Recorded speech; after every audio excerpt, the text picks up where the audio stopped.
Okay, finally, another YouTube video at long last.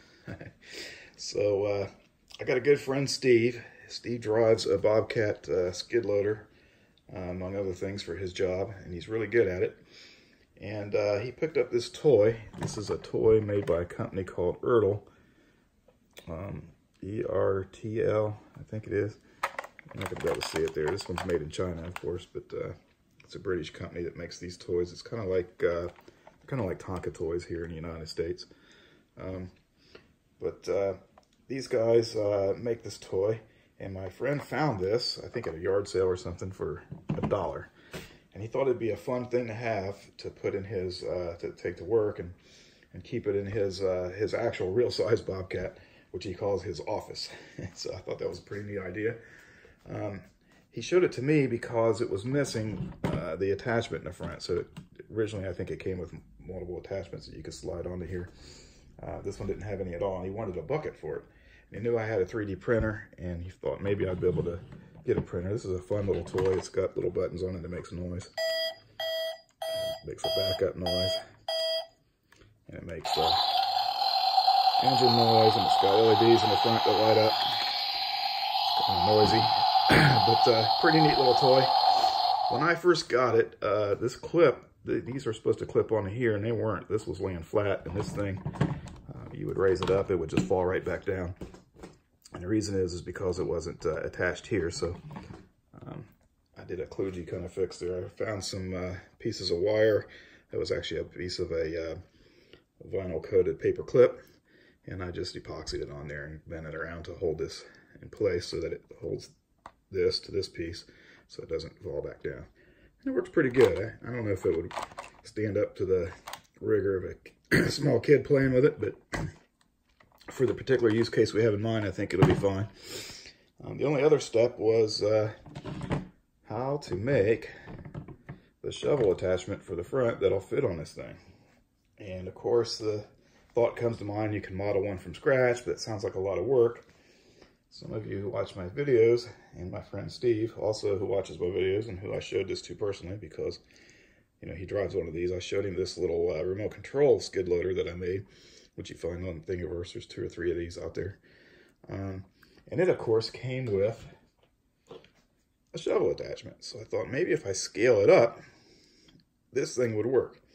And I tried that. I figured out approximately how wide I wanted it to be. I wanted it to be about this wide. And figured out how much I would have to scale it up to make one that big. And I made one. And I was just going to glue it on. Like I said, it doesn't have to be, you know, the original here. We're just trying to make something that kind of is a decoration. And but when I put it to it, just for some reason it didn't seem to scale right. It's not bad, but it just I don't know, maybe it's just me, but it just seemed like it was too short for how tall it was, or whatever. It just didn't seem to look quite right next to it. And in addition to that, gluing it, you know, it's got these giant, now because I've scaled it up, and I just scaled it up in the slicer, you know, it's got these giant slots in it that would have fit onto the other skid loader at the original scale, but does nothing here. And they're kind of in a way of where I'd want to glue this on if I was to try to glue this on. So I think I can do better than that. So I got the calipers out. I did some real careful measuring of this unit, and you can see, maybe if I can get it close to the camera here, get it to focus. You can see there's not much of a gap there. It's very small, about a millimeter gap in between there. And these things are just tiny. Maybe they're 1.5 millimeters or 2 millimeters thick, this plastic right here. So there's not much to it. And so it's pretty tricky to get a good measurement, but I did manage to get it measured out, and I made this little block, which originally I was just going to put on there and glue the other piece to, but I realized once I made this as a separate block for that reason, that I could glue it on, but also because it only took 23 minutes to print this, and that'd be a quick test. And once I put this on, it fit on there pretty good, and it slid on the first time. So I thought, hey, that's great. You know? So then I realized, well, now that I've got this in Tinkercad, this little block, I could attach this to the piece, right, in Tinkercad. So I went into Tinkercad, I took the original model that came, this thing, the original STL file for this from the original thing on Thingiverse. And I scaled it up again, about the same amount. And then I stretched it out a little bit more horizontally, I guess you would call that, to make it a little bit wider.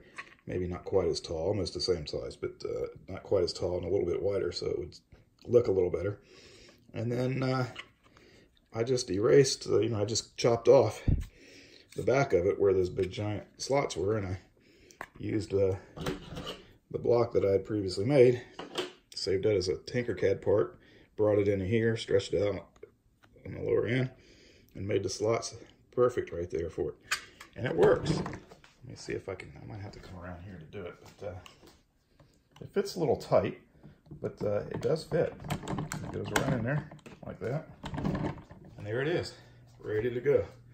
So Steve, I know you watch some of my videos, so you can see this will be ready when I see you next time, bud. I'll have your toy ready. You can put it in your office. So hope you guys enjoy that. I'm going to go ahead and upload this STL file to Thingiverse just in case other people might have this particular toy. There's a lot of them out there. I happened to notice when I was doing some research on this. And a lot of them are selling on eBay and whatnot, and they don't have the front. So if somebody wants to make a new attachment for it, I'll upload both these parts, because with this part, you could make any attachment you want for it. So those who are inclined to do so. So there you go. Ready to go for my buddy Steve. So hope you enjoyed the video. If you did, click the like button. If you'd like to see more videos, click the subscribe button. Talk to you guys later. Bye.